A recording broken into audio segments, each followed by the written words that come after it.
Religião e Cultura no Egito Antigo, da série As Primeiras Civilizações. Aqui quem fala é a professora Simone Lessa. Eu te convido a viajar pela história e aprender um pouco mais sobre o passado e com o passado. Vamos juntos?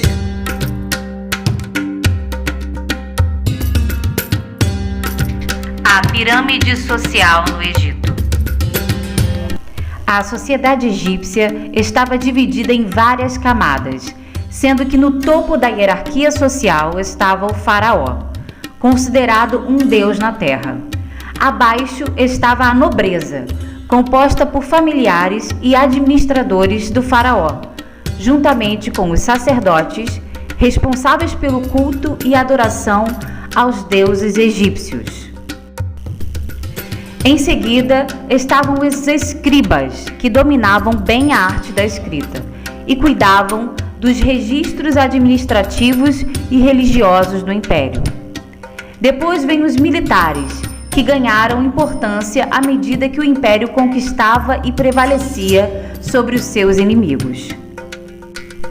As classes sociais que sustentavam o Império Egípcio com o pagamento de impostos e com o seu trabalho eram os camponeses, artesãos e pequenos comerciantes. Os escravos também formavam essa base da sociedade egípcia e geralmente eram pessoas capturadas em guerras, trabalhavam muito e nada recebiam pelo seu trabalho, apenas água e comida. O domínio da escrita foi uma característica marcante dessa civilização e permitiu aos historiadores acesso a um acervo arqueológico riquíssimo, fornecendo informações preciosas para a produção do conhecimento histórico sobre o Egito. A arte da escrita permitiu a esse povo uma maior eficiência na comunicação e no controle de impostos. Também teve grande importância para a religião, à medida que consolidava as crenças em suas divindades, com informações sobre a vida após a morte, sobre a imortalidade dos faraós, sobre rituais sagrados, dentre outros assuntos. A escrita no Egito Antigo. Existiam duas formas principais de escrita: a escrita demótica, mais simplificada e usada para assuntos do cotidiano, e a escrita hieroglífica, mais complexa e formada por desenhos e símbolos. Os textos e imagens descritas nas paredes internas das pirâmides continham informações sobre a vida do faraó, a vida luxuosa das mulheres do palácio, as rezas e mensagens para espantar possíveis saqueadores. Também registravam informações sobre o mundo dos mortos e como alcançar a imortalidade. Os registros escritos também podem ser encontrados numa espécie de papel chamado papiro, que era produzido a partir de uma planta de mesmo nome, encontrada naquela região. Religião no Egito Antigo. A vida após a morte. Os egípcios que viveram na antiguidade acreditavam na existência de vários deuses, muitos deles com formato parte de ser humano e parte de um animal sagrado. Eles cultuavam essas divindades por meio de oferendas e festas em homenagem aos seus deuses, com o objetivo de agradá-los, deixando-os felizes para que ajudassem nas guerras, colheitas e momentos importantes da vida. Cada cidade possuía seu protetor e templos religiosos em sua homenagem. O processo de mumificação.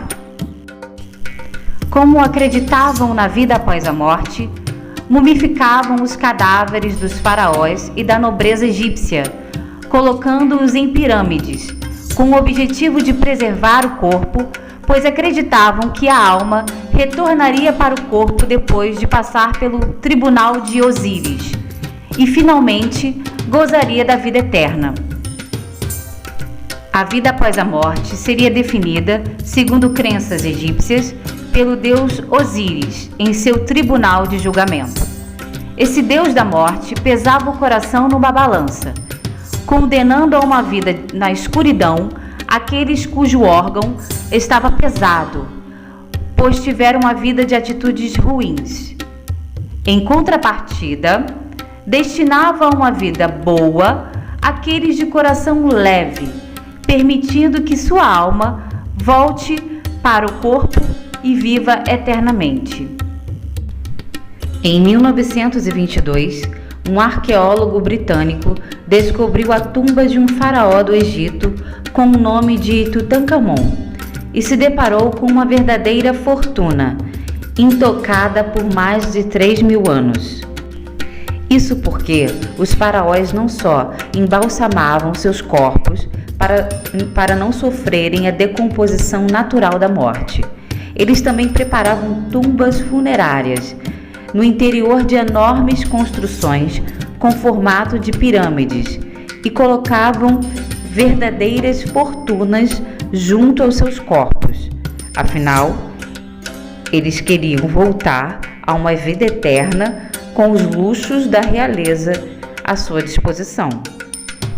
Ou seja, aquela velha história de que ninguém leva nada dessa vida, ou ninguém fica para semente, ou até mesmo, a gente morre e fica tudo aí. Bom, definitivamente não era uma crença egípcia. Eles acreditavam na possibilidade de alcançar a imortalidade e voltar a usufruir do mesmo status social e material que possuíam antes da morte. Por isso, os faraós eram enterrados com várias posses, como tronos, itens de decoração e comidas. Era importante que parentes, em especial seu filho mais velho, o novo rei, renovasse as oferendas constantemente, levando incenso e alimentos, além de promover rituais. Também eram sepultados, junto aos faraós, servos e pessoas da sua confiança, que eram mortos para servir ao rei no outro mundo. Bom, sorte foi a dos saqueadores de tumbas. Muitos vivos ficaram ricos com essa história. O faraó, tal como alguns deuses egípcios, segurava em suas mãos, como símbolo de poder, uma espécie de cetro com formato de cajado, ou seja, um bastão com as extremidades formando um gancho, semelhante ao instrumento usado por pastores para capturar as ovelhas fugitivas, prendendo-as pelas patas. O mesmo adereço foi usado por Moisés, homem de origem hebreia, criado dentro do palácio do faraó, e que utilizou igualmente um cajado para guiar o povo hebreu em sua fuga da escravidão no Egito. Mas essa é uma outra história que você pode ouvir na série de vídeos que eu preparei sobre a história da civilização hebraica. Confira. Eu sou a professora Simone Lessa. Obrigada pela sua companhia durante essa viagem pela história. Beijos e até a próxima!